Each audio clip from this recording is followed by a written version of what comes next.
Hello, hello, hello, and a warm welcome to Spirit. It's so good to have you with us. Thank you very much for joining us. Now, I'm one of those people who believe that the airwaves should be used for the glory of God, the advancement of His kingdom, and of course, the edification of His body. And one such person who's been doing that successfully for years is Thokozani Nkosi. I mean, I feel like I should call you the godfather of Christian television. Thank you so much for coming through. Thank you for having me. Thank you for having me. I'm very excited. Yeah. Where do we begin this journey? Because you were once in front of the camera, I was, you were yes. behind the scenes, you're now owning, production companies, etc. Yeah. Tell me a little bit about the very, very beginning. Was it always going to be media, television for you? Well, yeah, it was always going to be television. Before I even knew how to write, as soon as I could speak, I started creating stories. I would use my dad's dictaphone to record different voices and create some kind of a story. Goodness. Like, because I would hear it on the radio, and we would huddle around the radio because there was no TV at the time. Because I'm that old. Before you could get television, we only got TV at my house. And I'm hearing even the ducks are testifying. Yes, yes, he is definitely. It's true. So, my goodness. We got a TV at home in 1981. Yeah. I was around before that. So we only had radio. So you're much older than you look. I'm much older. Okay, that's a story for another day. Yes. Okay. So I could hear, and I was already 5. Yeah. So I wanted to recreate those stories, so I created my own. Wow. And I kept on doing that until I could write. When I could write in my early teens, I started writing plays for church because I grew up in church. So we started doing plays, and I got spotted, and people said you really should do this for a living, you should go study. Yeah. So it was natural. I naturally then went to varsity and I did drama. But also my brother did it. My brother is an actor. And so it was easy because he kind of like paved the way for me. He said, don't do this, don't do that, do this. When I went to varsity, he was already there. So it was like Lindani's brother. So it was easier to get in. Yes, it wasn't easy to get in, Yeah. but it was easier to get in because he was already there. So yeah, he'd kind of have to make sure that the path is a little smooth and you come behind. Yeah, exactly. But you still had to show substance as well. You can't just be the brother and then when people audition you, there's nothing there. Exactly. Okay. No, I had to audition to get in. You have to audition to get in, and like 1 out of every 100 people get accepted or whatever. So he had to lobby for me to get accepted, which I did. So, and I did well. This is good. And while I was there, then I started volunteering in production houses.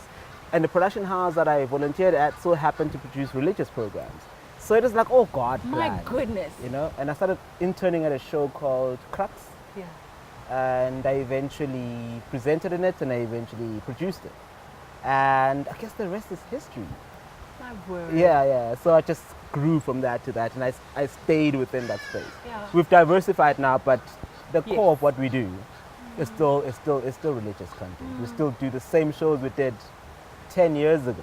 Are still on air now. Mom Rebecca Shiny's hand is still there right now. In fact, yeah, nobody thought you could ever do TV. Yeah.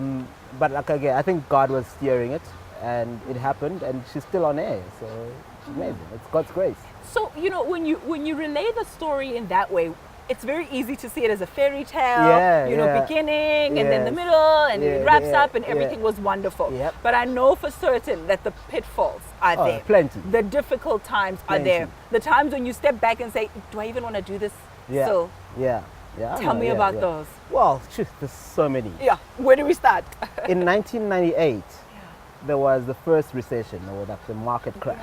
My dad got retrenched, and I was still at school. So he couldn't pay for my school fees and couldn't pay for my varsity fees. So I got financially excluded from school. And for quite a while, I had to kind of like make ends meet. And I became an extra in TV dramas. Like, the guy that passes at the back. And you're like, wait. For 30 minutes you waited. And then there I am. You missed it. And there was no pause button. There was no PVR. You can't rewind. So you can't rewind, and you couldn't tape it. So I had to kind of like, and then at the time I was busy applying for financial aid. The NSFAS was still TEFSA at the time. So eventually, NSFAS gave me a loan, not even a bursary, a loan. So I could go back. And I went back and I carried on with my studies, and thank God I caught up. Because what I did is, even when I was out, I kept on keeping up with the other guys that were in there. So trying to learn from the outside. But what that helped with was that I learned the real business of television making by being an extra, and I could hear what the director does. So I could almost see how they were doing it. And by the time I went back to varsity, I realized, okay, so this is what's practical, this is what's not The theory, practical. yeah. This is the theory. So I focused on what was practical, and I realized that I need to keep doing it. And that's when I started volunteering to work at production houses, you know, being a cable basher, bringing water when it runs out. But all along, all the while, I'm listening, I'm learning, I'm asking questions.